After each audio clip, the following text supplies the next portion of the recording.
Hi. දැන් අපි කතා කරන්නේ ඩිසයින් පැටර්න්ස් ගැන OOP වල ඩෙකරේටර් පැටර්න්. ඩෙකරේටර් පැටර්න් එක මොකක්ද කරන්නේ? Obviously ඩෙකරේට් කරන එක. මොකක්ද මේ ඩෙකරේට් කරනවා කියන අදහස් කරන්නේ?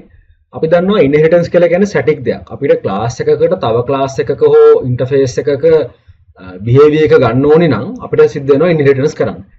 එතකොට මේ බිහේවියර් එක ස්ටැටික්. අපිට මේක ඩයිනමිකලි කරන්න ඕන නම් ඩයිනමිකලි රන් ටයිම් එකේදී අපිට අවශ්‍ය නම් අපේ ඔබ්ජෙක්ට් එකට behaviors add කරන්න අපිට use කරන්න පුළුවන් මේ decorator කියන pattern එක. එතකොට තවත් විදිහකට කිව්වොත් එහෙම අපේ program එකේ දැනට තියෙන structure එක එහෙම්ම තියෙද්දි ඒක වෙනස් කරන්නේ නැතුව අපිට පුළුවන් තව functionalities add කරන්න. අපිට පුළුවන් අපේ functionalities extend කරන්න. අපේ class එකේ behaviors අපිට එකතු කරන්න හැකියාව තියෙනවා. මේක කරන හැටි අපි බලමු C# language එකෙන් example එකක් අරගෙන. මගේ calculator class එකක් තියෙනවා. මගේ calculator class එක එහෙම නැත්නම් my calculator කියන class එකේ basic functionality එක සංඛ්‍යා දෙකක් එකතු කරන එක විතරයි. calculate කියන method එක call කරාම අපි එයාට ලබා දෙන ඕනම සංඛ්‍යා දෙකක් එයා එකතු කරනවා. එකතු කරලා අපිට උත්තරේ පෙන්නනවා. එතකොට අපි calculator එකේ basic functionality එක addition එහෙම නැත්නම් සංඛ්‍යා දෙක එකතු කරන එක විතරයි. අපි දැන් කරන්න හදන්නේ මේ my calculator class එකේ තියෙන මේ functionality එක පොඩ්ඩක් extend කරන්න අපේ decorator pattern එක use කරලා. ඒ කියන්නේ මම my calculator එක මම decorate කළා මම addition functionality එක අමතරව තව multiply කියලා තව functionality එකක් දෙනවා සංඛ්‍යා දෙක ගුණ කරන්නත්. බලන්න මගේ my calculator class එකේ තියෙන method එකක් add කියලා මේක private method එකක්.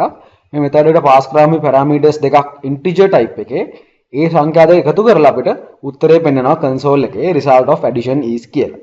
එතන මගේ calculator method එක call කරාම තමයි මේ add කියන method එක run වෙන්නේ. එතකොට calculate කියන method එක call කරාම add method එක run වෙනවා. දැන් අපේ my calculator කියන class එක implement කරලා තියෙනවා iCalculator කියලා interface එකකින්. ඔයාලට පේනවා interface එක මෙතන තියෙනවා. interface එකේ calculate කියලා method එක තියෙනවා. බලන්න පේනවා මේ විදිහටම integer variables දෙකුත් එක්ක. right.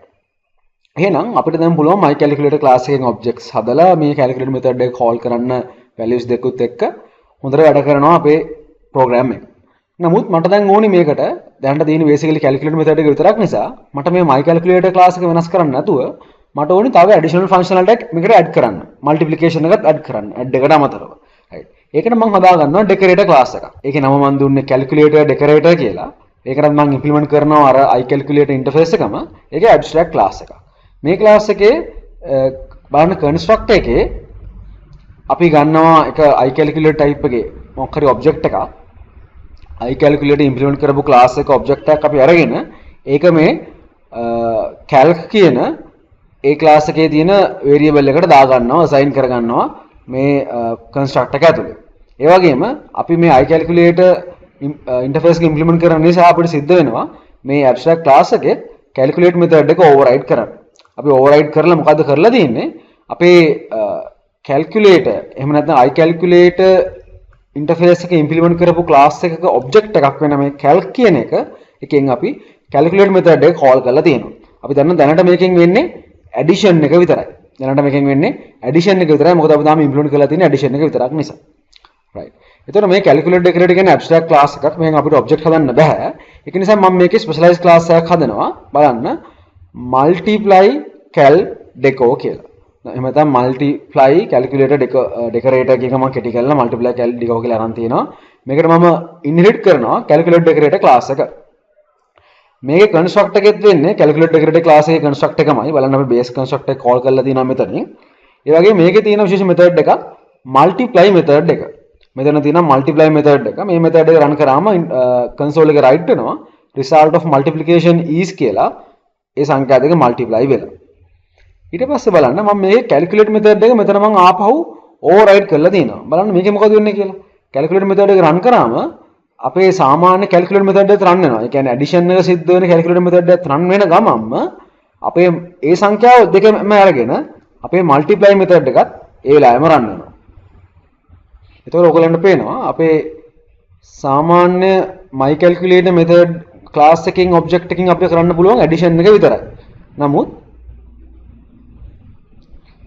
මගේ multiply cal deco කියන මේ wrapper class එකේ මේ class එක මට පාවිච්චි කරලා මට පුළුවන් ඒ calculate method එක use කරලා addition එක වගේම multiplication එකත් කරගන්න. right. අපි මේකේ demo එකක් බලමු මගේ main method එක ඇතුලේ. මම හදනවා ඉස්සෙල්ලා my calculator object එකක්. මම කියන එකට calc කියලා මම කියන්නම්. මම හදනවා අලුත් my calculator object එකක්. ඒ object එක මට පුළුවන් call කරන්න calculate method එක. right. method එක call කරද්දී මම දෙන්න ඕනේ values දෙකක්. මම කියන්නම් එයාට 10යි 20යි කියලා. ඒතකොට දැන් මට මොකක්ද බලමු මට දෙන උත්තරේ result of addition is 30. 10යි 20යි එකතු කරලා මට උත්තරේ 30යි කියලා එයා පෙන්නනවා. එතකොට දැන් ඕක තමයි my calculator class එකේ default behavior එක. calc object එකේ default behavior එක ඕකයි. මම දැන් මේ calc object එක දානවා මගේ wrapper class එක ඇතුළට. මම කියනවා මගේ wrapper class එක multiply cal deco මම එකට නමක් දෙනවා multi cal කියලා. මම කියනවා new multi cal deco. මෙයා ඉල්ලනවා I calculator type එකේ object එකක්. අපි ගාව තියෙන එකක් මොකද්ද calc. මම මේ calc එක reference variable එක මම pass කරනවා මගේ wrapper class එක ඇතුළට. දැන් මම මගේ wrapper class object එක පාවිච්චි කරලා ආයෙත් calculate method එක call කරොත් බලමු මොකද වෙන්නේ කියලා. මම ඒ values ම දෙනවා. දැන් බලන්න මේ දෙවෙනි call එකෙන් මොකද වෙන්නේ කියලා. addition method එක වගේම බලන්න multiplication method එකත් මෙතනම run වෙලා තියෙනවා. එතකොට අපිට පුළුවන් වුණා අපේ my calculator class එකේ මේ calc object එක extend කරගන්න මේ wrapper class එක use කරලා තව function එකක් අපිට add කරගන්න පුළුවන් වුණා. මේක තමයි basically decorator pattern එක කියලා කියන්නේ. Thank you.